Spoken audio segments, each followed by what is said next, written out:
नमस्कार, मैं हूं अनामिका धीमान। लिविंग इंडिया देख रहे सभी दर्शकों का स्वागत है। सीधा रुख करेंगे हरियाणा विधानसभा के बजट सत्र का।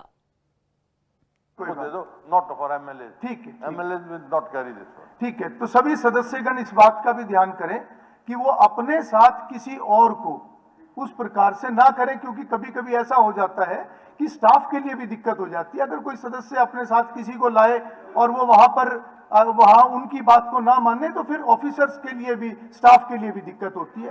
तो इतना आप कोऑपरेट जरूर करें। ठीक है। श्री लक्ष्मण सिंह यादव। धन्यवाद स्पीकर साहब, आपने मुझे शून्यकाल पे बोलने का अवसर दिया है। सबसे पहले तो मैं अपनी बात रखते हुए अब खुद का मान अगर चाहो तो औरों का भी मान रखें। खुद का अगर मान चाहो तो दूसरों का भी मान रखें। कहने को अगर जीभ मिली है तो सुनने के लिए कान भी रखें। आदरणीय हमारे मुख्यमंत्री जी ने के कुशल नेतृत्व में अनुभवी प्रशासन के लिए बहुत बहुत शुभकामनाएं। राज्य की प्रगति और सुरक्षित भविष्य के लिए आपका समर्पण और प्रेरणादायक है। आप जन कल्याणकारी नीतियों का सराहनीय काम कर रहे हैं, जिसमें आपने 60 संकल्प सिद्ध कर दिए हैं जो मैनिफेस्टो में थे, और बाकी पे सिद्धि की ओर हम निरंतर लगातार बढ़ रहे हैं। नए मंत्रिमंडल के गठन के साथ ही 25,573 युवाओं को ग्रुप सी की सरकारी नौकरी 17/10/24 को एक कलम से देने का काम किया है। सभी जिला सरकारी अस्पताल, मेडिकल कॉलेज में किडनी के रोगियों के लिए मुफ्त डायलिसिस की सेवा भी देने का काम हमारी सरकार ने किया है, और 25 दिवसीय शिकायत समाधान ढांचा स्थापित और सभी सरकारी विभागों में नागरिकों पर पारदर्शिता सुनिश्चित की है। उसी तरह से किसानों को 48 घंटे के भीतर डीबीटी के माध्यम से फसल खरीद का भुगतान भी सीधा उनके खातों में पैसा डालने का काम किया है। और ठीक इसी तरह से मैं अपनी एक बात कहना चाहूँगा। अगर आपने 1,20,000 लोगों को जो HKRN में थे उनको जॉब सुरक्षा गारंटी देने का काम किया है। ठीक उसी तरह से आपने एक्सटेंशन लेक्चरर, इंजीनियर कॉलेज के और पॉलिटेक्निक के गेस्ट फैकल्टी जैसे श्रेणियों को अनुबंधित कर्मचारियों के सेवाओं को सुरक्षित करने का काम भी किया है।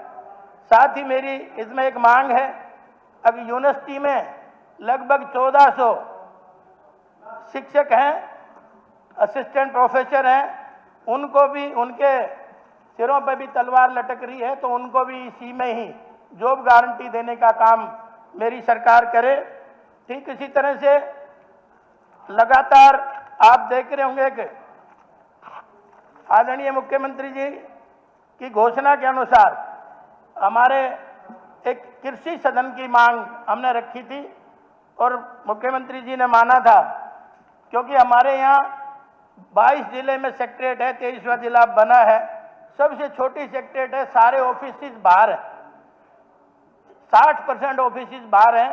इसलिए मैं चाहता हूँ कृषि सदन का निर्माण कराया जाए, और ये अनाउंसमेंट में है भी, क्योंकि एक ही जगह horticulture, agriculture, floriculture, water and soil testing lab इसमें आ जाए, ताकि समय पे ये काम हो जाए। दूसरा, सैनिक सदन की डिमांड भी हमने रखी थी, उसको भी स्वीकार किया था, क्योंकि हमारा सैन्य बाहुल क्षेत्र है, जिसकी बहुत लंबी अपनी वीर गाथाएं हैं। मेरे जिले का मीडिया सेंटर भी खोलने का काम करें, क्योंकि आज बहुत ज़्यादा मीडिया भी हमारे पत्रकार बंधु हैं, हो गए हैं, उनको भी बैठने का स्थान मिले, इसके लिए भी एक मीडिया सेंटर की घोषणा करें। नगर परिषद की तरफ से विशाल ऑडिटोरियम भी बनाया जाए, जिसमें 1000 की कैपेसिटी व्यक्तियों की एक साथ बैठने का स्थान बने। दारूहेड़ा में ज़्यादा जनसंख्या है, निरंतर जनसंख्या बढ़ती जा रही है, उसी के आधार पे जाम भी लग रहे हैं, औद्योगिक नगरी है, तो मैं चाहता हूँ उसका एलिवेटेड बनाया जाए, भवाड़ी से लेके और दारूहेड़ा के ऊपर से, और NH 44 पे उसको लिंक किया जाए। मीरपुर गांव एक ऐतिहासिक गांव है, लेकिन आज जिला बने 36 साल हो गए, लेकिन उसमें आज तक पीने का पानी की व्यवस्था नहीं हो पाई। उसका कारण केवल यही है, अगर जमीन उनके पास नहीं है, जमीन सारी यूनिवर्सिटी, मीरपुर यूनिवर्सिटी को दे दी गई और 100 एकड़ जमीन थी, उनको पूरी की पूरी जमीन दे दी। तो मैं ये चाहता हूँ आपके माध्यम से डिप्टी स्पीकर साहब, अब वो जमीन 4 एकड़ यूनिवर्सिटी उनको गांव को लौटा दे, क्योंकि 100 एकड़ बहुत ज़्यादा होती है, कोई कम नहीं होती है कि यूनिवर्सिटी के लिए। तो 4 एकड़ उसको लौटा दें, ऐतिहासिक गांव है, पीने का पानी नहीं है, ताकि हम उसमें अपना जल घर बना सकें। ये निवेदन भी मैं आपके माध्यम से करना चाहूँगा। इसी तरह से हरियाणा पंचायत कंप्यूटर ऑपरेटर हमने लगाए थे, CPLO लगाए थे, उनको नाम मात्र मानदेय मिल रहा है, क्योंकि काम उनके पास बहुत है। सारा भी जो रजिस्ट्रेशन है उन्हीं के माध्यम से होते हैं, जितने भी ऑनलाइन प्रपोजल हैं। तो मैं चाहता हूं कि उनको भी मुख्य धारा में जोड़ते हुए उनको भी सैलरी बढ़ाने का काम करें, और श्री अर्जुन जी उसी चौटाला। तरह से पेंडिंग जो है सैलरी भी देने का उनका काम करेंगे।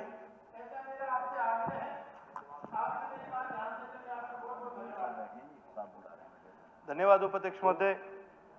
महोदय, मैं इस 0R के माध्यम से एक बड़ा ही अहम मुद्दा है जी, उसके बारे में मैं चर्चा करना चाहूँगा। उसके लिए आपके माध्यम से पर्यावरण मंत्री जी से भी और PWD के हमारे मंत्री जी से, इन दोनों तक भी मैं ये बात पहुँचानी चाहूँगा। अक्सर क्या होता है जी, जब हम कहीं पर भी अपने हल्के में जाते हैं, कहीं गोडा मोड़ने जाते हैं, कहीं बैठने जाते हैं, तो बहुत बार ये पता चलता है कि भी कहीं डेथ होती है तो दुर्घटना की वजह से होती है। और अक्सर गाड़ियों में जो ये दुर्घटनाएं होती हैं, ये सारी की सारी ज़्यादातर तब होती है जब कोई सिंगल रोड पे या डबल रोड पर गाड़ी सड़क से उतर जाती है और जाके किसी पेड़ के साथ उसका एक्सीडेंट हो जाता है। हाल ही में अभी मैं बैठ कर आया थी जी, रोहतक में एक गाँव है, घुसखैनी गाँव है। उस गाँव के 5 युवक शादी में गए थे, 5-6 युवक, और जब वो शादी से वापस आ रहे थे तो रास्ते में कोई ट्राला आ गया, उसको कट मारना पड़ गया। और जब उसने कट मारा तो सड़क के दोनों तरफ पेड़ लगे हुए हैं जी, और जाके उसकी गाड़ी सीधी जाके पेड़ के अंदर लगी और वो 5 युवकों की मृत्यु होगी, जिसमें से 5 में से 4 तो ऐसे बच्चे थे जो अपने परिवार के इकलौते थे। वो परिवार ही उनका पूरा खत्म हो गया। और ऐसा नहीं है कि ये दुर्घटना होती नहीं, लेकिन एक चीज है जी, ये दुर्घटना ना होती अगर ये जो सड़क पे जो पेड़ लगे हुए हैं इनकी छटनी कराई जाए या इनको कटाया जाए। अक्सर क्या होता है जी, इनका डिस्टेंस तय किया जाए। अक्सर क्या होता है जी, ज्यादातर पर्यावरण का एक कहा जाता है कि जी इन्वायरमेंट जो है उसके लिए हमने ये पेड़ रखे हैं, ये काट नहीं सकते, फलाने हैं, कई कारण दिए जाते हैं। लेकिन बात यह है कि जी इनकी वजह से जानें जाती हैं। और ऐसा नहीं है, मेरे ख्याल से जी कोई ऐसा विधायक नहीं होगा इस हाउस के अंदर जो अपने हल्के में गया हो कहीं बैठने और ऐसी दुर्घटना ना हुई। ये बहुत बहुत कॉमन चीज है। तो मैं तो आपके माध्यम से माननीय PWD मिनिस्टर और वातावरण के मंत्री जी को ये कहना चाहूंगा कि जी बैठ के इसका कोई एक रूट मैप बनाया जाए कि जो सड़कों के किनारे जो खिक्कर के पेड़ लगे हैं इनको कैसे तो इनको काटा जाए। और अगर पर्यावरण का भी ये भी ध्यान रखना है, भाई आपने 0 कार्बन एमिशन करना है तो हेजिंग लगाई जाती है। बाहर पूरे दुनिया हम बात करते हैं जी लगातार, आप तो कहते हो हमने विकसित भारत बनाना है, आप विकसित देश देखिए, कहीं पर भी पेड़ नहीं होते सड़क किनारे। और जहां पेड़ होते हैं तो फिर वहां उसके पर्याप्त पेड़ के आगे बैरियर लगाए जाते हैं ताकि कभी कोई गाड़ी दुर्घटना में जाके उस पेड़ के अंदर सीधी ना बढ़े। ना ही तो हमारी सड़कों पे बैरियर है, बैरियर तो चलो दूर की बात, हम नहीं लगा सकते, भाई सारी सड़कें नहीं कवर होती। लेकिन पेड़ कटवा के उसकी आमदनी आध में किसान को दे दो, आध सरकार रख लो, और जो आमदनी उससे आती है उसके माध्यम से आप सारे सड़क पर अपना ग्रीन बेल्ट मेंटेन करने के लिए हेजिंग कर सकते हो। और हेजिंग का सबसे बड़ा ये फायदा है कि अगर किसी गाड़ी वाले ने कट मार भी दिया अपनी जान बचाने के लिए तो उसकी गाड़ी जाके हेज में जाके फंस जाएगी, लेकिन जान नहीं जाएगी। ये सबसे बड़ी चीज है जी इसके अंदर। अगर हम जान बचाना चाहते हैं युवाओं की तो फिर हमें हेजिंग करनी चाहिए। और ये जो खिक्कर के पेड़ और ये बड़े बड़े पुराने पेड़, और ज्यादा पुराने पेड़ जो होते हैं वो ग्रो करना बंद कर जाते हैं, और जो पेड़ ग्रो नहीं करता फिर वो आपके कार्बन एमिशन में आपको कोई सुख नहीं दे रहा, वो फायदा नहीं दे रहा। जब तक पेड़ बढ़ रहा है ना तब तक ही वो कार्बन नेगेटिव करने का काम करता है। जब पेड़ की उम्र हो जाती है उसके बाद वो कार्बन नेगेटिव नहीं होता, उसके बाद तो बस एक चीज है जो वहां पड़ी है। साथ ही साथ इसी के साथ पर्यावरण का मैं एक और बड़ा अहम मुद्दा आपके माध्यम से इस हाउस तक लेके आना चाहूंगा। दारूओड एरा और रिवाड़ी के बीच में NH8 पर एक मसानी बराज है, और इस बराज के अंदर क्या है जी कि टोटल जितना भी भिवाड़ी साइड से और राजस्थान साइड से जितनी भी इंडस्ट्रीज है उनका सारा जितना वेस्ट पानी है ना वो सारा का सारा इस मसानी बराज में आता है। अब पहले क्या होता था जी, ये मसानी बराज का जो पानी है ये सारा का सारा सहीबी नदी में जाया करता था, वो अब नजफगंज नाला बन गया। अब सहीबी नदी के अंदर तो वो पानी जाता नहीं है। तो जितना भी पोल्यूटेड वाटर आ रहा है सारी की सारी इंडस्ट्रीज का, वो सारा का सारा इस मसानी बराज में आ रहा है। इसकी वजह से दो नुकसान हुए। एक तो पानी का जो स्तर है इस बराज के अंदर वो बढ़ गया, उसकी वजह से उपजाऊ जमीन जो है उस इलाके में घट गई। और दूसरी कारण ये है जी कि पोल्यूटेड पानी की वजह से लोगों को उनकी जान का नुकसान होता है, बीमारियां फैलती हैं। माननीय अध्यक्ष महोदय, यमुना में गंदा पानी छोड़ती है दिल्ली, घग्गर में गंदा पानी छोड़ती है पंजाब सरकार, और मसानी बराज के अंदर गंदा पानी छोड़ती है राजस्थान सरकार। तो हम प्रदेश हैं या फिर हम डस्टबिन हैं? तो ये तो स्पष्ट ही हो। आज लगातार बात होती है डबल इंजन सरकार की। मैं कहता हूं जी आपकी ट्रिपल है, 4 इंजन है आपके। हरियाणा भी है, स्टेट भी है, दिल्ली भी है, राजस्थान है, मारो ना जोर उसका। ये बाकी प्रदेश हमें डस्टबिन की तरह क्यों प्रयोग कर रहे हैं हमारा? है ना, उसमें हमने अभी पिछले दिनों इन्वायरमेंट मिनिस्टर से और गडकरी जी से मीटिंग करी थी। तो उसमें ये तय हुआ कि जो मसानी बराज में फिलहाल पानी आ रहा है, वैसे भाई की जानकारी में थोड़ा सा कम है, मैं वहीं का लोकल हूँ, भाई बैठे हैं अपने लक्ष्मण जी। तो भिवाड़ी से फिलहाल पानी आना कई महीने से बंद है। पहले वहाँ से फैक्ट्रियों का पानी आता था जिसमें तेजाब वगैरह केमिकल वगैरह मिलते थे। 16-17 गाँव की जमीन तो उसका असर पानी का पड़ा है, लेकिन फिलहाल 2-3 महीने से वहाँ से आना पानी बंद है। मनोहर लाल जी ने उसको बंद करवाया था, पानी को, वह डैम बनवा दी था, पिछले दिनों तोड़ दिया। अब हमने इरिगेशन डिपार्टमेंट को कहा है कि इस पानी को निकालो, और जो बरसात का पानी भिवाड़ी से आता है, क्योंकि वो नेचुरल फ्लो है, वो बंद भी नहीं रोक पाएगा। हमने कहा हमने स्वच्छ पानी यदि बारिश का आए तो हमें तो पानी चाहिए, आप उसको भेज सकते हो। तो नेशनल हाईवे 48 के साथ साथ एक ड्रेन बना रहे हैं जिसमें तकरीबन 150 करोड़ रुपए NHAI ने बताया। मैं यहाँ भर के आया हूँ कि 25 करोड़ हम देंगे। उस मीटिंग में राजस्थान के चीफ मिनिस्टर भी थे। 25 करोड़ उन्होंने कही कि हम देंगे और 100 करोड़ नेशनल हाईवे देगा, तब उसका अभी समाधान जल्दी जल्दी उसका करने हम जा रहे हैं। अध्यक्ष महोदय, मैं ये कहूंगा जनाब, आप क्यों राजस्थान से 25 करोड़ ले रहे हो? गंद तो उन्होंने फैलाया है सारा का सारा, पोल्यूटेड वाटर राजस्थान ने भेजा है। यही सबसे बड़ी चीज है जी। नेशनल ग्रीन ट्रिब्यूनल के आगे ये बात रख के ये फाइन लगाना चाहिए राजस्थान सरकार पे और पर उनकी इंडस्ट्रीज के ऊपर। किसान अगर अपनी पराली जलाता है उस पर बैन लगा दिया जाता है कि आप मंडी के अंदर अपनी फसल नहीं बेच सकते, और कोई इंडस्ट्री अगर पोल्यूट करती है पानी को तो एक छोटा सा फाइन लगा के उस पर ऐसे हाथ पे ऐसे मार देंगे और कह देंगे जा भाई। सर, नुकसान तो हमारे प्रदेश का होता है इसके अंदर। और जो पोल्यूटेड पानी है उसकी वजह से जमीन एक बार पोल्यूट हो जाती है, उसको साफ होने में कई साल लग जाते हैं। तो अगर आप इस चीज को सही में साफ करना चाहते हो तो पहली बात तो इसकी रकम। अब सीधा रुख करेंगे पंजाब के वित्त मंत्री हरपाल चीमा का। 7 ਤੋਂ ਲੈ ਕੇ 17 ਤੱਕ ਲਗਾਤਾਰ ਭਾਰਤੀ ਜਨਤਾ ਪਾਰਟੀ ਤੇ ਅਕਾਲੀ ਦਲ ਦੀ ਸਾਂਝੀ ਸਰਕਾਰ ਰਹੀ ਆ। 10 ਸਾਲ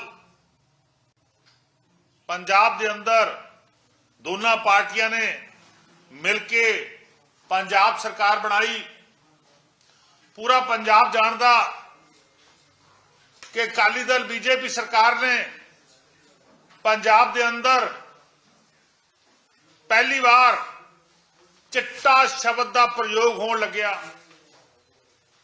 अकाली दल बीजेपी की सरकार के समय चिट्टे शब्द का प्रयोग पहली बार होया पंजाब च। पहली बार पंजाब के अंदर हेरोइन, कोकीन, इस तरह के शब्द जिहड़े ने वो पंजाब की मैं समझदा वोकैबुलरी के अंदर फर्स्ट टाइम अकाली दल की भारतीय जनता पार्टी की साझी सरकार प्रवेश किए। क्योंकि पंजाब गुरुआं पीरां की धरती आ, पंजाब सूरवीर योद्धियां की धरती आ। उस धरती के उत्ते पंथ के नां ते सरकार बना के पंजाब अंदर चिट्टे का प्रचार ते प्रसार अकाली दल ते बीजेपी की गवर्नमेंट ने किया। ये सारा पंजाब जानदा, बच्चा बच्चा जानदा। लोग की कहते सी अकाली आ गए, नाल ही कन चौली दे कहते सी चिट्टे वाले आ गए। ये पंजाब च मशहूर आ।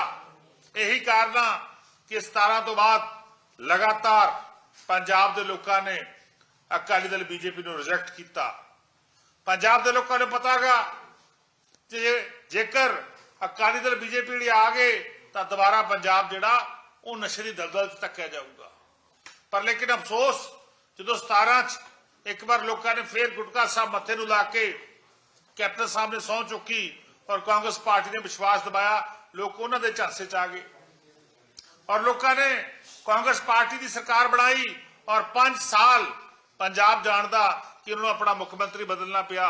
ਜਿਹਨੇ ਗੁਟਕਾ ਸਾਹਿਬ ਮੱਥੇ ਨੂੰ ਲਾ ਕੇ ਸਹੁੰ ਖਾਧੀ ਸੀ ਉਹ ਮੁੱਖ ਮੰਤਰੀ ਬਦਲਣਾ ਪਿਆ, ਦੂਜਾ ਮੁੱਖ ਮੰਤਰੀ ਲਿਆਂਦਾ ਉਹ ਵੀ ਨਿਕੰਮਾ ਸਾਬਤ ਹੋਇਆ ਔਰ ਪੰਜਾਬ ਲਗਾਤਾਰ 2007 ਤੋਂ ਲੈ ਕੇ 22 ਤੱਕ ਨਸ਼ਿਆਂ ਦੀ ਦਲਦਲ ਧੱਕਿਆ ਰਿਹਾ। ਔਰ ਪੰਜਾਬ ਦੇ ਚੰਗੇ ਚੰਗੇ ਘਰਾਂ ਦੇ ਲੋਕਾਂ ਨੇ, ਗਰੀਬ ਘਰਾਂ ਦੇ ਲੋਕਾਂ ਨੇ, ਜਿਨ੍ਹਾਂ ਕੋਲ ਥੋੜਾ ਬਹੁਤਾ ਪੈਸਾ ਸੀ, ਆਪਣੀਆਂ ਜ਼ਮੀਨਾਂ ਵੇਚ ਕੇ, ਆਪਣੇ ਘਰ ਵੇਚ ਕੇ ਆਪਣੇ ਬੱਚਿਆਂ ਨੂੰ ਫੌਰਨ ਭੇਜਣਾ ਸਟਾਰਟ ਕਰਤਾ। ਪੰਜਾਬ ਦਾ ਬ੍ਰੇਨ ਡਰੇਨ ਹੋਣ ਲੱਗਿਆ ਕਿਉਂਕਿ ਆਮ ਆਦਮੀ ਪਾਰਟੀ ਨੇ 2017 ਚ ਇਲੈਕਸ਼ਨ ਲੜੀ ਸੀ। ਸਾਨੂੰ ਆਪੋਜੀਸ਼ਨ ਦਾ ਰੋਲ ਨਿਭਾਉਣ ਦੀ ਜ਼ਿੰਮੇਵਾਰੀ ਮਿਲੀ। 2017 ਤੋਂ ਲੈ ਕੇ 22 ਤੱਕ ਦਾ ਆਪੋਜੀਸ਼ਨ ਦਾ ਸਫ਼ਰ ਆਮ ਆਦਮੀ ਪਾਰਟੀ ਨੇ ਤੈਅ ਕੀਤਾ ਔਰ 22 ਚ ਆ ਕੇ ਪੰਜਾਬ ਦੇ ਲੋਕਾਂ ਨੇ ਸੱਤਾ ਸਰਦਾਰ ਭਗਵੰਤ ਸਿੰਘ ਮਾਨ ਆਮ ਆਦਮੀ ਪਾਰਟੀ ਨੂੰ ਸੌਂਪੀ ਔਰ 22 ਤੋਂ ਲੈ ਕੇ ਲਗਾਤਾਰ ਪੰਜਾਬ ਨੂੰ ਨਸ਼ਾ ਮੁਕਤ ਬਣਾਉਣ ਦੇ ਲਈ ਅਸੀਂ ਆਪਣੀ ਮੁਹਿੰਮ ਛੇੜੀ ਆ। ਯੁੱਧ ਨਸ਼ਿਆਂ ਦੇ ਵਿਰੁੱਧ ਇੱਕ ਸਬ ਕਮੇਟੀ ਦਾ ਗਠਨ ਕੀਤਾ ਗਿਆ। ਮੇਰੀ ਜ਼ਿੰਮੇਵਾਰੀ ਲਾਈ ਗਈ ਕਿ ਪੰਜਾਬ ਦੇ ਹਰ ਇੱਕ ਆਫੀਸਰ ਦੇ ਨਾਲ ਗੱਲ ਕੀਤੀ ਜਾਵੇ, ਪੰਜਾਬ ਦੇ ਹਰ ਜਗ੍ਹਾ ਤੇ ਜਾਇਆ ਜਾਵੇ ਔਰ ਬਹੁਤ ਸਾਰੀਆਂ ਮੀਟਿੰਗਾਂ ਮੈਂ ਤੇ ਮੇਰੇ ਕੈਬਨਿਟ ਦੇ ਕਲੀਗ ਸਾਥੀਆਂ ਨੇ ਪੰਜਾਬ ਕੀਤੀਆਂ।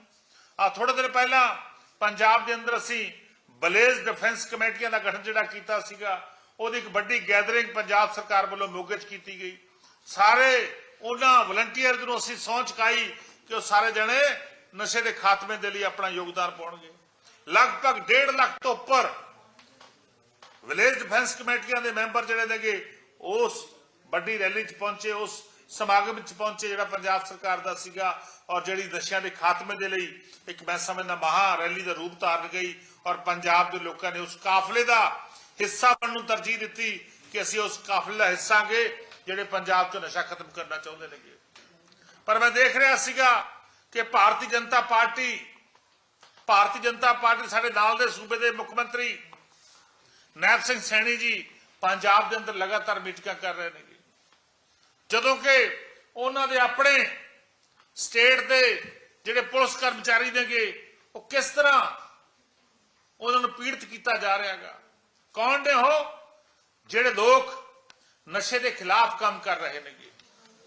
ਹਰਿਆਣਾ ਦਾ ਇੱਕ ਕਰਮਚਾਰੀ, ਤੁਸੀਂ ਫੋਟੋ ਦੇਖ ਲਓਗੇ ਸਾਰੇ ਜਣੇ, ਫੇਸਬੁੱਕ ਤੇ ਚੈੱਕ ਕਰ लो, सुनील संधू ने कहा कि नशे के खिलाफ अभियान चलाया था, प्रशासन के कहने से चला रहा हूं, मुझे बहुत परेशान किया जा रहा है, मेंटली डिस्टर्ब किया जा रहा है, सच का साथ दिया था, झूठ का साथ देने पे धमकियां मिल रही हैं, झूठ का साथ दूं उसके लिए धमकियां मिल रही हैं, मेरा कौन कौन सा साथ देगा, मेरा भी परिवार है, मेरे छोटे छोटे बच्चे हैं। आज तो हद हो गई कि उच्च रैंक के यानी बड़े बड़े रैंक के अधिकारियों ने उन्हें धमकाया, उसे कहा कि आपको झूठे केस में फंसा देंगे, आपको नशा बेचने वाले केस में फंसा देंगे, आपको जेल में भेज देंगे, क्योंकि ये वो कर्मचारी है जिसको गवर्नर साहब से भी अवार्ड मिला हुआ है और जिसको मैं समझता हूं सीएम साहब का जो शौर्य चक्र अवार्ड है वो भी उनको मिला हुआ है। मैं एक बार कहूंगा कि ये वीडियो प्ले करी जाए, जिससे पता चलता है कि हरियाणा का क्या हाल है। आगे मैं दोबारा एक्सप्लेन करूंगा कि हरियाणा का क्या पोजीशन है, ये आप वीडियो देखिए। और कौन है? अब तो तीसरा अमित सारे बेच है, बेच दी रो उतरत सर मैं अपने पुत्र का नाम दिया नहीं आपने, एक ही हां दिस इज सुनील, सेना ना तुम जसवीर कौन है आपका? बेलर खागा। आपका नाम राजेंद्र, करते हैं मैं किया इलियास इनका करता है यू कितना दिया तेरा छोरा कौन करते हैं यू ये गाड़ी है, मैं गाड़ी दिखा इस गाड़ी में यू कहना है तो गाड़ी का नंबर गड्डी का नंबर भी पढ़ लो।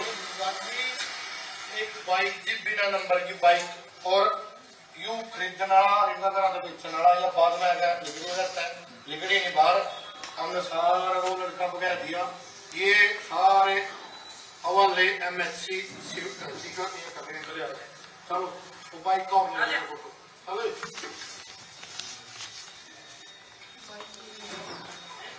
ਇਹ ਜਿਹੜੀ ਵੀਡੀਓ ਅਸੀਂ ਤੁਹਾਨੂੰ ਮੁਹੱਈਆ ਕਰਾ ਦਿਆਂਗੇ ਕਿ ਅੱਜ ਹਰਿਆਣਾ ਜਿਹੜਾ ਮੈਨੂੰ ਪੂਰਾ ਸ਼ੱਕ ਆ ਔਰ ਯਕੀਨ ਆ ਕਿ ਜਦੋਂ ਦੀ ਭਾਰਤੀ ਜਨਤਾ ਪਾਰਟੀ ਤੇ ਅਕਾਲੀ ਦਲ ਦੀ ਸਰਕਾਰ ਸੀ ਉਸ ਸਮੇਂ ਦੇ ਹਰਿਆਣਾ ਦੇ ਬੀਜੇਪੀ ਦੇ ਨੇਤਾਵਾਂ ਤੇ ਜਿਹੜੇ ਨੇਗੇ ਰਿਲੇਸ਼ਨ ਪੰਜਾਬ ਦੇ ਉਹਨਾਂ ਨਸ਼ਾ ਤਸਕਰਾਂ ਦੇ ਨਾਲ ਸੀ ਜਿਹੜੇ ਅੱਜ ਹਰਿਆਣਾ 'ਚ ਪਹੁੰਚ ਚੁੱਕੇ ਨੇਗੇ ਔਰ ਹਰਿਆਣਾ ਦੇ ਵਿੱਚ ਚਿੱਟਾ ਤੇ ਹਰਿਆਣਾ ਦੇ ਅੰਦਰ ਸਮਗਲਿੰਗ ਜਿਹੜੀ ਆ ਕਿਸ ਤਰ੍ਹਾਂ ਨਸ਼ੇ ਦੀ ਹੋ ਰਹੀ ਆ ਇਹ ਵੀਡੀਓ ਬਿਆਨ ਕਰਦੀ ਆ ਔਰ ਜਿਹੜੇ ਨੌਜਵਾਨ ਪੁਲਿਸ ਕਰਮਚਾਰੀ ਨਸ਼ਾ ਤਸਕਰਾਂ ਦੇ ਖਿਲਾਫ ਕਾਰਵਾਈ ਕਰ ਰਹੇ ਨੇਗੇ ਉਹਨੂੰ ਨਾਇਬ ਸਿੰਘ ਸੈਣੀ ਦੀ ਸਰਕਾਰ ਕੀ ਕਹਿ ਰਹੀ ਆ ਥ੍ਰੈਟ ਕਰ ਰਹੀ ਆ ਧਮਕੀਆਂ ਦੇ ਰਹੀ ਆ ਕਿ ਅਸੀਂ ਤੁਹਾਨੂੰ ਨਹੀਂ ਛੱਡਾਂਗੇ ਤੁਸੀਂ ਇਹ ਕੰਮ ਬੰਦ ਕਰ ਦਿਓ ਨਸ਼ਾ ਇਸੇ ਤਰ੍ਹਾਂ ਵਿਕੂਗਾ ਸੋ ਇੱਥੋਂ ਪਤਾ ਲੱਗਦਾ ਕਿ ਜਦੋਂ ਵੀ ਜਿਹੜੇ ਵੀ ਸਟੇਟ ਦੇ ਅੰਦਰ ਭਾਰਤੀ ਜਨਤਾ ਪਾਰਟੀ ਦੀ ਸਰਕਾਰ ਆ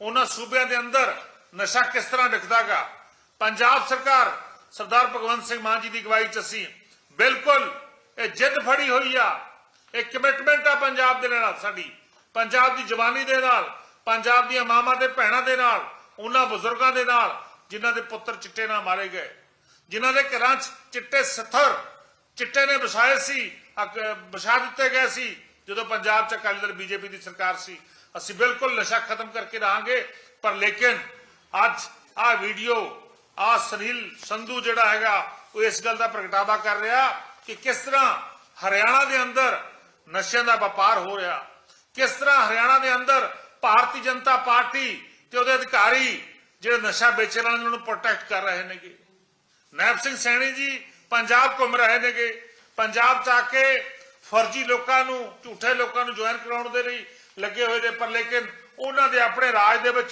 ਨਸ਼ਾ ਜਿਹੜਾ ਕਿਸ ਤਰ੍ਹਾਂ ਵੱਡੇ ਪੱਧਰ ਤੇ ਵਿਕ ਰਿਹਾ ਹੈਗਾ ਕਿਉਂਕਿ ਵੱਡੇ ਕਿੰਗ ਪਿੰਗ ਜਿਹੜੇ ਨੇਗੇ ਜਿਹੜੇ ਵੱਡੇ ਕਿੰਗ ਪਿੰਗ ਨੇਗੇ ਉਹ ਮੈਂ ਸਮਝਦਾ ਹਰਿਆਣਾ 'ਚ ਬੈਠ ਕੇ ਜਾ ਕੇ ਪਰ ਲੇਕਿਨ ਸਾਡੀ ਕਮਿਟਮੈਂਟ ਆ ਕਿਸੇ ਨੂੰ ਛੱਡਾਂਗੇ ਨਹੀਂ ਜਿਹੜੇ ਮਰਜ਼ੀ ਸਟੇਟ ਚਲਾ ਜਾਵੇ ਲੈ ਕੇ ਆਵਾਂਗੇ ਔਰ ਠੋਕ ਕੇ ਉਹਨੂੰ ਸਜ਼ਾ ਕਰਾਵਾਂਗੇ ਬਿਲਕੁਲ ਹੀ ਨਹੀਂ ਬਖਸ਼ਾਂਗੇ ਪਰ ਲੇਕਿਨ ਅੱਜ ਭਾਰਤੀ ਜਨਤਾ ਪਾਰਟੀ ਦਾ ਪਰਦਾਫਾਸ਼ ਹੋ ਗਿਆ ਤੁਸੀਂ ਸਾਰਿਆਂ ਨੇ ਕਿੰਨੀਆਂ ਵੱਡੀਆਂ ਨਿਊਜ਼ ਦੇਖੀਆਂ ਨੇ ਕਿ ਕਿਵੇਂ ਗੁਜਰਾਤ ਦੀ ਬੰਦਰਗਾਹ ਦੇ ਉੱਤੇ ਕੁਆਂਟਲਾਂ ਦੇ ਹਿਸਾਬ ਦੇ ਨਾਲ ਜਿੱਥੇ ਭਾਰਤੀ ਜਨਤਾ ਪਾਰਟੀ ਦੀ 30 ਸਾਲ ਤੋਂ ਸਰਕਾਰ ਆ ਉੱਥੇ ਕੁਆਂਟਲਾਂ ਦੇ ਹਿਸਾਬ ਦੇ ਨਾਲ ਨਸ਼ਾ ਜਿਹੜਾ ਉੱਥੇ ਆਉਂਦਾਗਾ ਬੰਦਰਗਾਹ ਤੇ ਆਉਂਦਾਗਾ ਉੱਥੋਂ ਅੱਗੇ ਦੇਸ਼ ਦੇ ਵੱਖ-ਵੱਖ ਸੂਬਿਆਂ ਸਪਲਾਈ ਕਰਦੇ ਨੇਗੇ ਸੋ ਅੱਜ ਉਸੇ ਲੜੀ ਤਹਿਤ ਮੈਂ ਸਮਝਦਾ ਇਹ ਸੈਣੀ ਸਾਹਿਬ ਪੰਜਾਬ 'ਚ ਘੁੰਮ ਰਹੇ ਨੇਗੇ ਪੰਜਾਬ 'ਚ ਉਹਨਾਂ ਨਸ਼ਾ ਤਸਕਰਾਂ ਨੂੰ ਪ੍ਰੋਟੈਕਟ ਕਰਨ ਦਾ ਕੰਮ ਜਿਹੜਾ ਉਹ ਸੈਣੀ ਸਾਹਿਬ ਕਰ ਰਹੇ ਨੇਗੇ ਸੋ ਬਿਲਕੁਲ ਆਮ ਆਦਮੀ ਪਾਰਟੀ ਜਿਹੜੀ ਆ ਕਮਿਟਡ ਆ ਅਸੀਂ ਠੋਕ ਕੇ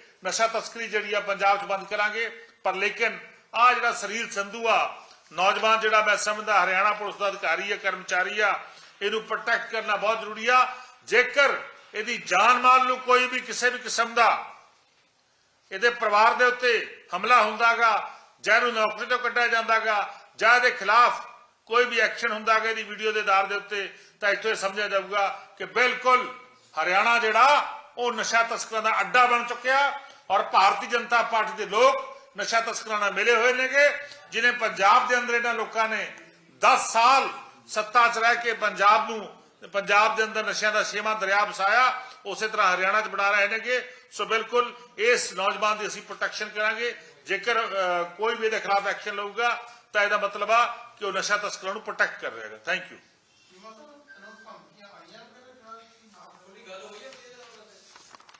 ਬਿਲਕੁਲ ਇਹਨਾਂ ਨੇ ਆਪਣੇ ਫੇਸਬੁੱਕ ਨੰਬਰ ਦੇ ਉੱਤੇ ਆਪਣਾ ਫੇਸਬੁੱਕ ਪੇਜ ਦੇ ਉੱਤੇ ਆਪਣਾ ਨੰਬਰ ਵੀ ਲਿਖਿਆ ਹੈਗਾ ਇਹਨਾਂ ਦਾ ਨੰਬਰ ਵੀ ਮੈਂ ਤੁਹਾਡੇ ਨਾਲ ਸ਼ੇਅਰ ਕਰ ਦੇਵਾਂਗਾ 09467685004 ਇਹਦੇ ਲਿਖਿਆ ਹੈਗਾ ਮੇਰੇ ਛੋਟੇ ਛੋਟੇ ਬੱਚੇ ਹਨ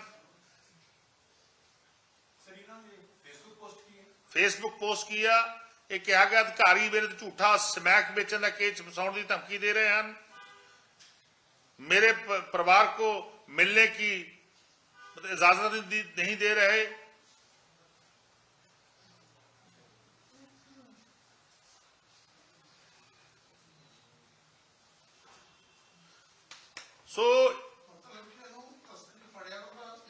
इसने ये भी लिखा है, झूठ बोलूं तो मेरा कोई भी नार्को टेस्ट करवा लो, मैं जीवन में कभी रिश्वत नहीं ली, कभी कोई गलत काम नहीं किया, कभी किसी बुरे आदमी का साथ नहीं दिया, पर लेकिन अब जो बड़े बड़े लोग हैं, जो बड़े बड़े अधिकारी हैं, उनको डरा रहे हैं, धमका रहे हैं। उच्च रैंक के अधिकारी लिखा है उन्होंने कि डरा रहे हैं, धमका रहे हैं। मैं समझता हूं ये बहुत बड़ा क्वेश्चन मिस्टर नैब सिंह सैनी के ऊपर है कि आपके स्टेट में, हरियाणा में कैसे नशा तस्करों की प्रोटेक्शन की जा रही है भारतीय जनता पार्टी द्वारा, कैसे जो ईमानदार पुलिस अफसर नशा तस्करों के खिलाफ कार्रवाई कर रहे हैं, उनको डराने धमकाने का काम भारतीय जनता पार्टी की सरकार में हरियाणा में हो रहा है।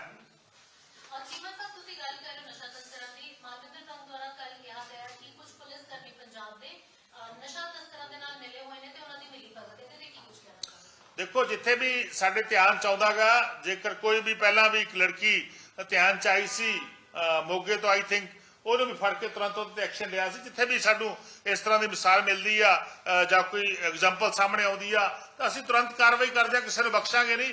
ਜਿਹੜਾ भी अधिकारी, ਜਿਹੜਾ भी पुलिस अफसर अधिकारी, प्राइवेट कोई भी व्यक्ति शामिल आ, ਉਹਨੂੰ मिसाली सजा मिलेगी।